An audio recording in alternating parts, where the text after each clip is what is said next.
have entered the analysis zone, a place where political correctness is non-existent. Critical thinking is required, and conservative common sense reigns supreme. This is the Whitfield analysis, and now, here is your host, Sam Whitfield.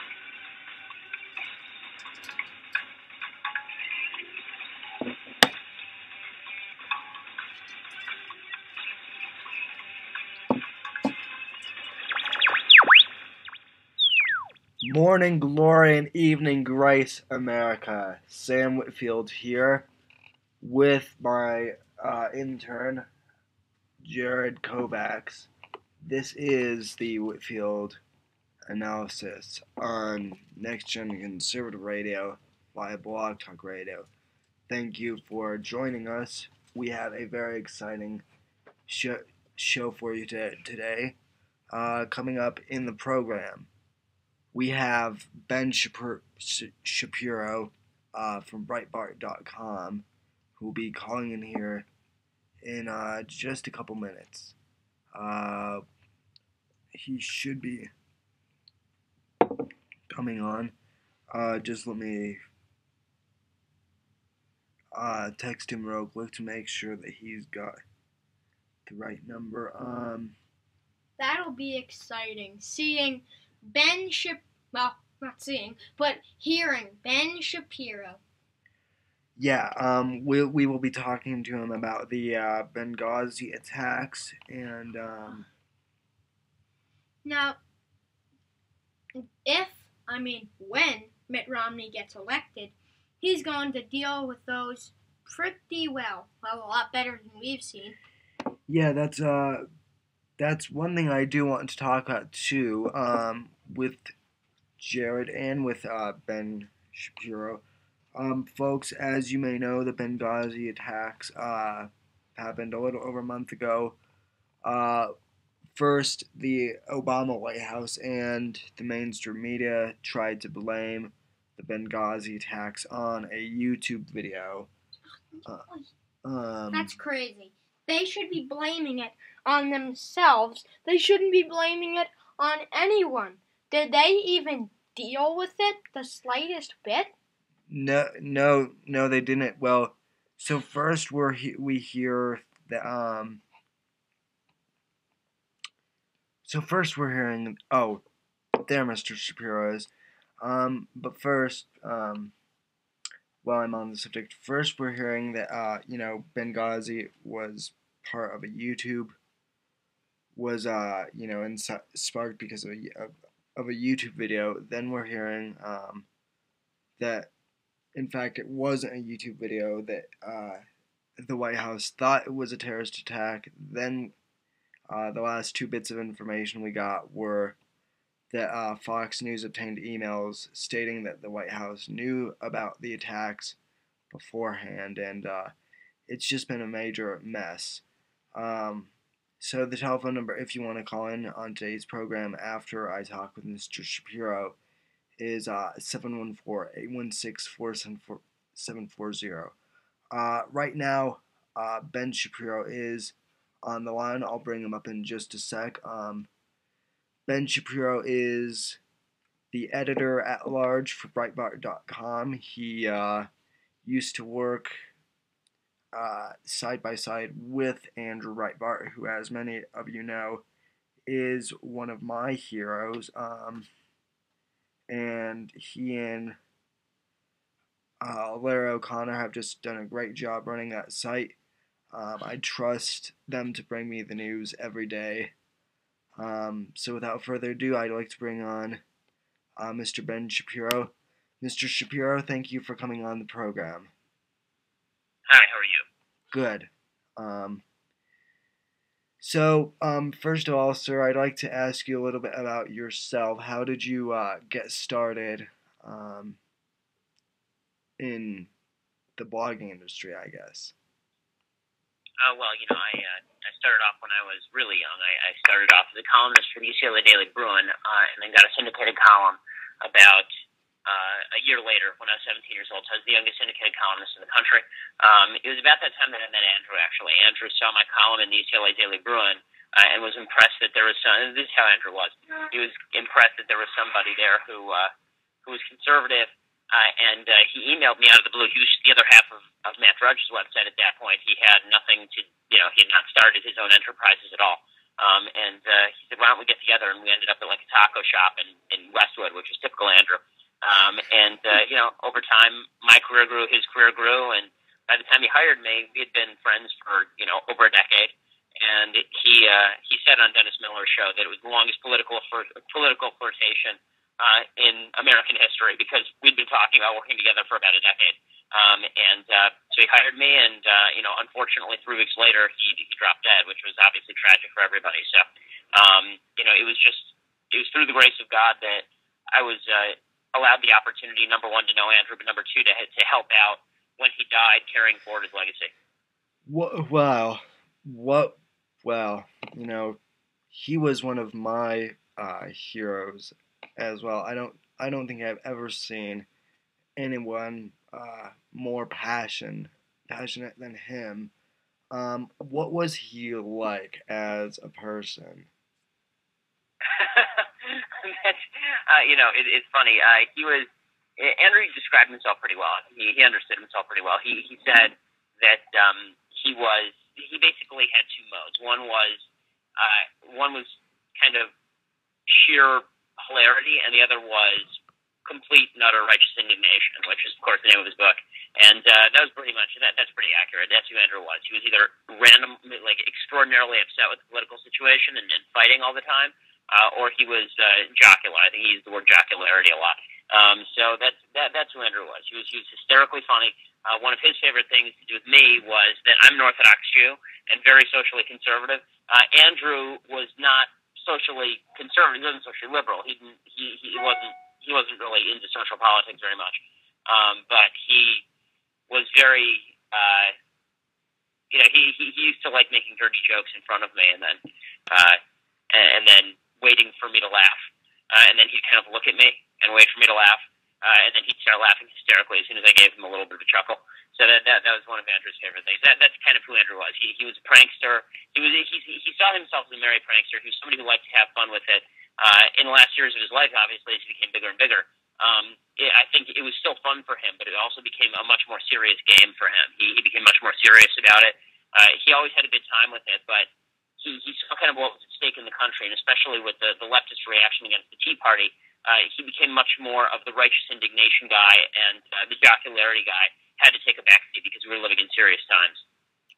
Yeah, definitely. Well, he will be missed. One question relating to his death that I do want to bring up real quick before we get into Benghazi, because I've been getting emails about this.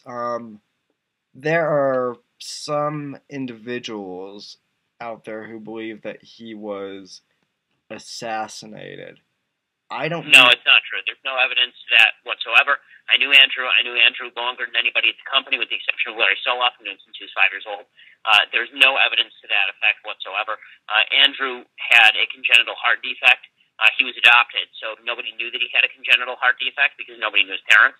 And so he just dropped dead. I mean, there was no alcohol involved, no drugs involved. It wasn't about his weight. It wasn't about anything except probably a certain amount of stress and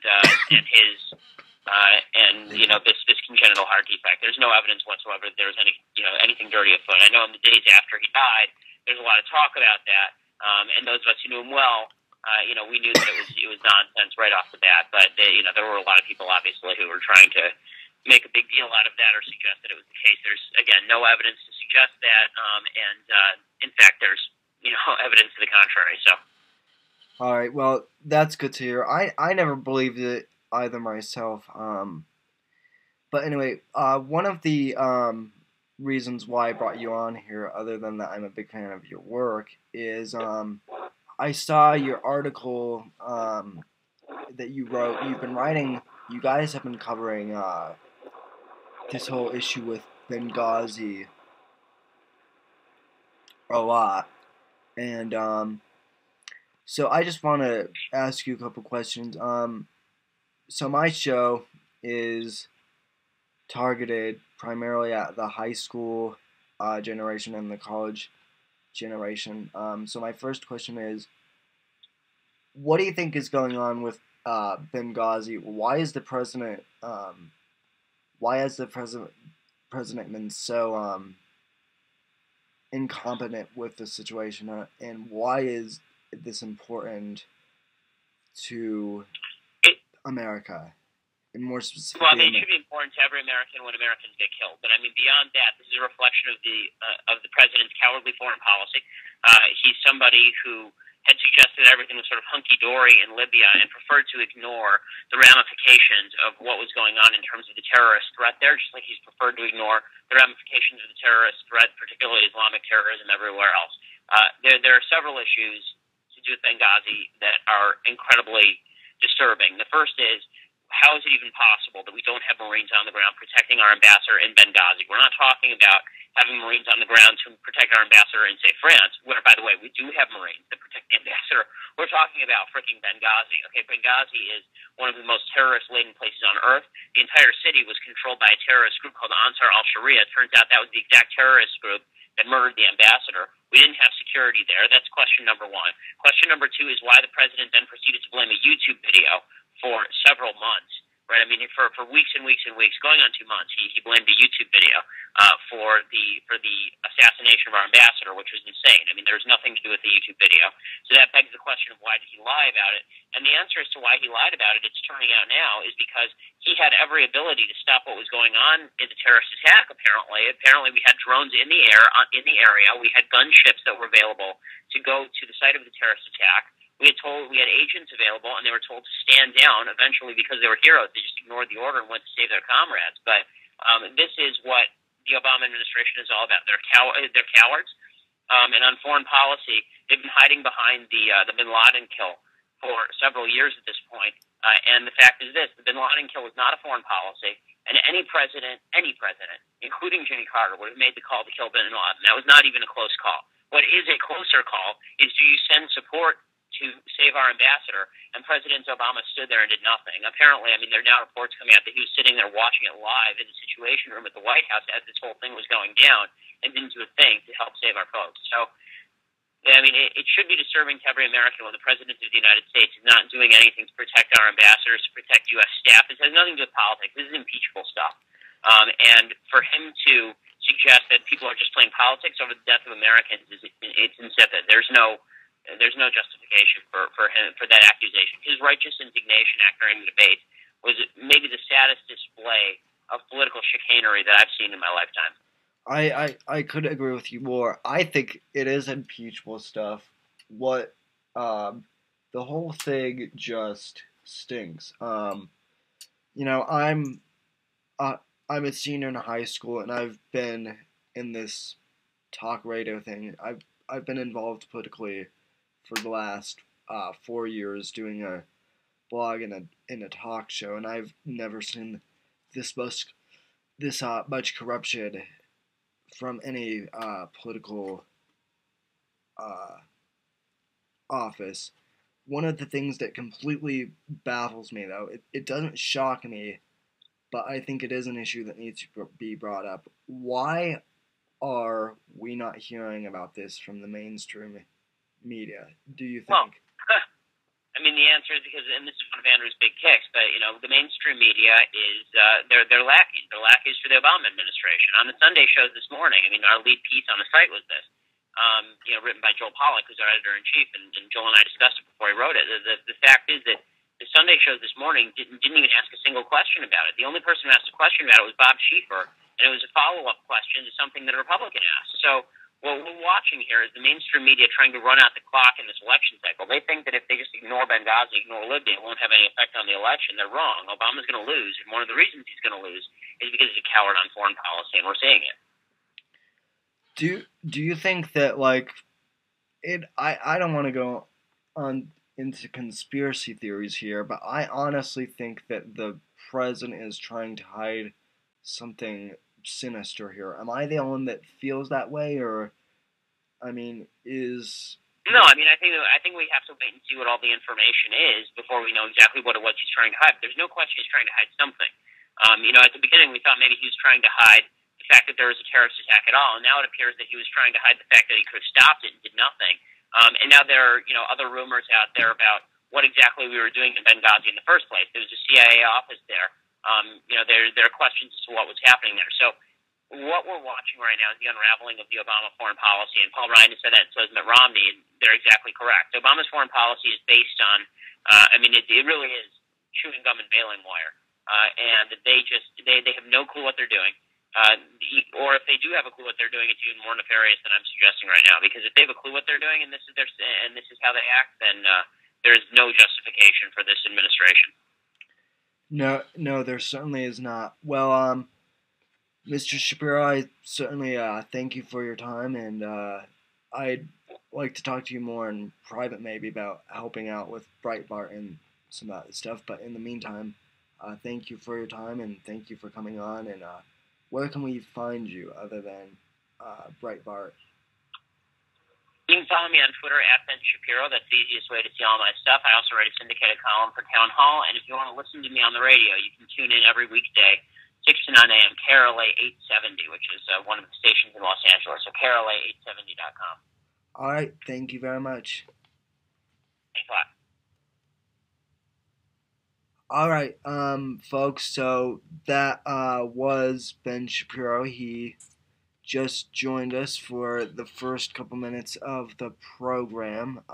Very interesting fellow. I'd like to thank him for his time. And folks, just Breitbart.com is one of the best news sites. I read it every single day. And Jared, I know your dad does too. I don't really get the time to read it though, because I'm busy with 6th grade. And probably all the people who listen to that have been there, done that. Especially when you've got all the stuff you have to do. Right. Even though I do COVID K-12 online virtual academy at home, it's still a bit of work. Not too bad though. Right. Let's see here. Alright, we've got the camera back up. So, with that in mind, you are now welcome to call in. The telephone number, if you want to call in, is 714-816-4740. Let me contact Greg Blackie, my colleague from the highschoolconservative.com, said that he wanted to call in. I don't know if he's listening right now. Let me see if he's still on Facebook or not.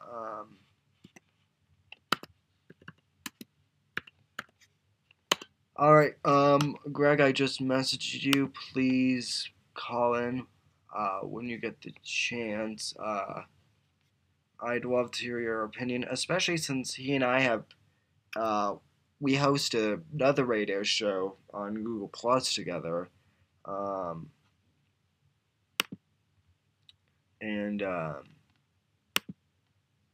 So, Jared, what do you think of this whole Benghazi thing?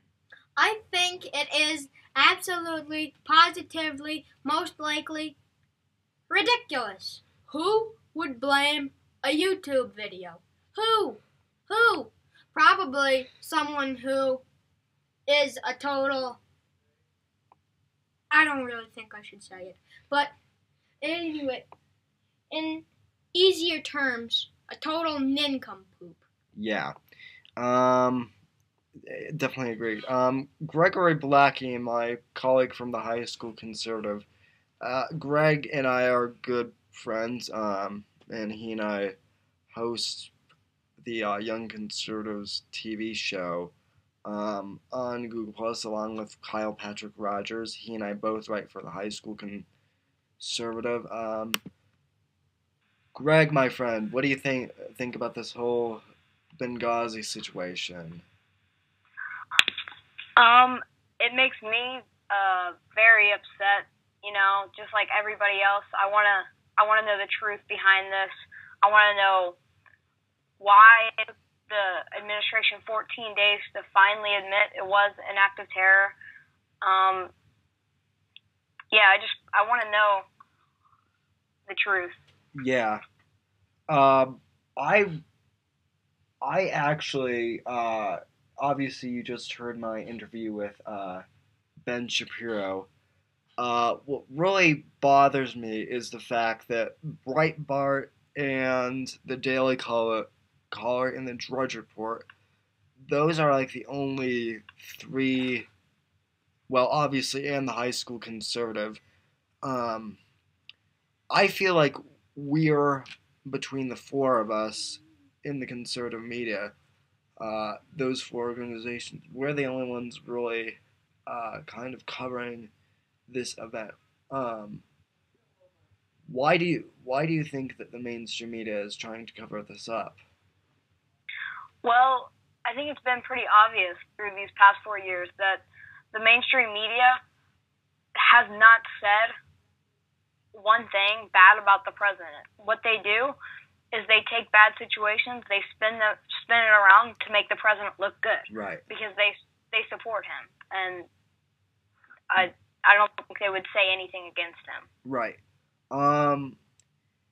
So what do you think? Obviously, I know that you and I, neither of us can vote in the next election, but I have some friends who this will be their first election going in. And what do you think are the most important issues as a young person for them to look at going forward in this election? Well, they need to look at the unemployment rate right now. Graduates from high school, college right now, they have a very slim chance of finding a job, and if they do, it's most likely underemployed. So that's definitely going to take effect in their vote, I hope. And they need to look at the national debt that they'll be carrying around when they're trying to find work. It's at $16 trillion. That's pretty much cannot be paid off. They need to look at how we're handling things in the Middle East, what happened in Benghazi, the whole cover-up, the scandal, the controversy. Those are pretty much the main things that I think will impact their vote. Yeah, that's very true. I think Jared and I last night were actually both at an event where we saw Karl Rove speak. One of the things, and I can tell you more about this in depth after the show, but one of the things that Karl Rove mentioned is basically Obama ignored all the intelligence reports, and at first Obama was, saying that he didn't get the intelligence reports, that no one notified him. And Karl Rove said, though, that that's basically impossible, that can't happen, because whenever something like that happens, one of the intelligence directors always manages to find the president and talk to him in person. So this whole blatant lie about, I didn't get the information because they couldn't find me, that's just complete and utter BS. And I just think this administration is obviously falling apart, and it's going to take a whole bunch of liberal lies to find them. So in other news, did you write anything recently on the High School Conservative? I can't remember. I wrote one, and it's pending right now, but I think all the editors have the weekend off, so. Yeah, I've been trying to write a piece, and I haven't found anything. Are there any issues, we still have a couple of minutes left, that you would like to bring up? I think currently the Benghazi issue is the most important, so nothing that I can think of right now. All right. Well, let's continue on with Benghazi. As far as apparently there were emails that Fox News found, and also I researched a little more into the Joe Biden thing that you mentioned about what he quoted to the father, and my God, the audacity of this administration to just out and out lie to the parents of dead soldiers, it actually amazes me. They, I don't know if you saw this part of the story, Greg, but the president told the father that this was because of the YouTube video, and that they had no idea how his son was killed. But I guess the president watched in the Situation Room as this whole entire thing unfolded, and I don't know what. How do you think overall the president has handled the situation specifically? I think he's handled it very badly. I mean, because I'm almost at the point where I have to ask the question: what's worse for him to answer? Did he know, and was he covering up, or did he not know? Because he should have known. So that's pretty bad if he didn't know. And then, he knew that he knew. There's no doubt in my mind that he knew. Yeah, he knew, but the question is, what is he gonna end up if he does it all? Which he probably won't. What will he say before November the 6th about it? Yeah, well, that's what October Surprise is supposed to be, and what's worse about October Surprise is we don't know what it is. First of all, that's why it's called October Surprise. But second of all, there may not even be an October Surprise from Obama. So I mean, they're keeping us in the dark. The other thing, you can call me an extremist, but I honestly think that this calls for impeachment of the president. Most definitely, yes. And if we weren't so close to the election, I think he would be impeached. I definitely, yeah, I agree with what Jared just said. I think he should be in Senate hearings right now for his lack of responsibility. 90 seconds. But what else? What else do you think that we need to do in the coming days of the election? Well, I think we definitely need to Fox News, like Sean Hannity, he needs to. We need to all get an answer from him and make sure the truth comes out and the public sees it before they vote on November the 6th, because that should impact their vote. And also, the reason I think he did cover it up is because after the killing of Osama bin Laden, he wanted us to believe that terrorism was gone. So once this came up, he had nothing to do but cover it and make it look like it wasn't an act of terror. Yeah, well, I think that, they're trying to avoid this situation, the mainstream media is, because they know if they even focus for a minute and actually present the facts, that it will unravel Obama's campaign and whatnot. So where can the members of my audience find you at, Greg? Well, my Twitter handlebar is Gregory C. Blackie, and I'm working on a website right now. 10 seconds. Which I'm not going to give away too much details or anything, but just be ready, and I'll keep you updated on it. Yeah. Greg, you're also Greg is also now part of Next Gen Conservative, actually. So pretty soon he'll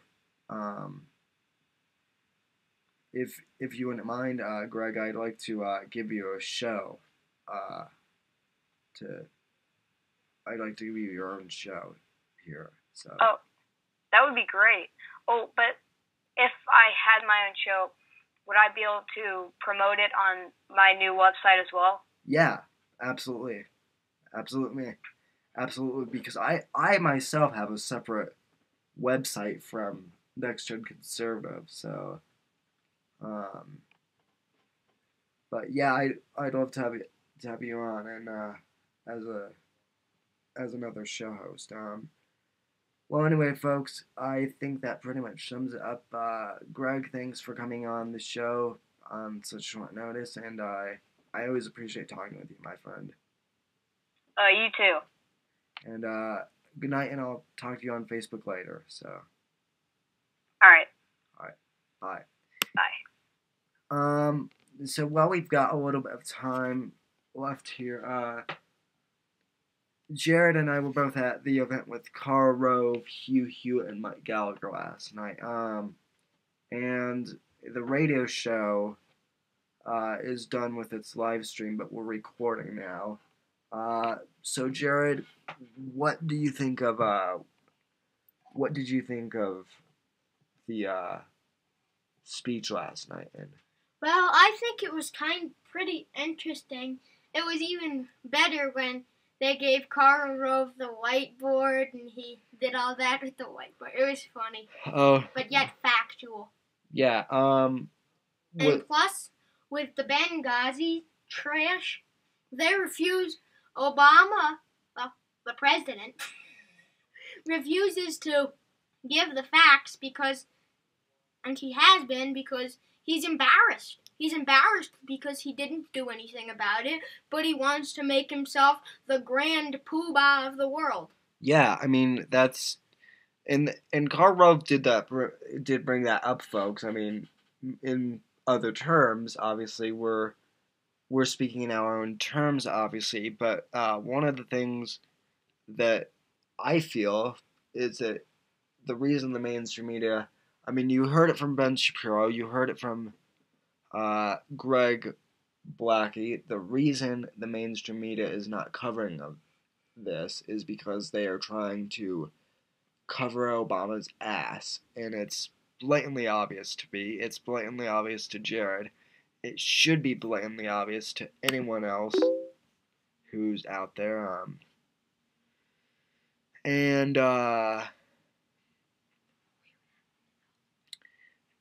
Yeah. So anyway, folks. Well, it's about that time to end the show. So nice seeing you. Well, nice hearing you again. Without further ado, I'd like to give Jared his sign off, and then I'll sign off. So, Jared, any last words that you'd like to say? Well, I'm just in that mood where I really don't feel that Obama's going to get elected. And if he does, I can kiss my future goodbye, because we'll have more of this Benghazi crap and a lot of other stuff. Yep. November is coming, folks. November 6th. Keep praying. I mean, that's the most important thing you can do. That's the other thing that Hugh Hewitt mentioned last night at the convention is just keep praying. And, you know, some of the listeners here might not be super religious, and, you know, that's fine. But certainly prayer, whatever faith you belong to, pray for Mitt Romney, you know, that he wins this election, because Obama's clearly not getting the job done. Well, you know, it's time to wrap up the show, as I said. So, from all of us here at Next Gen Conservative, have a great evening. God bless America, and we'll see you next week sometime. Anyway, thanks for tuning in, folks. God bless. Thank you for using Blog Talk Radio. Goodbye.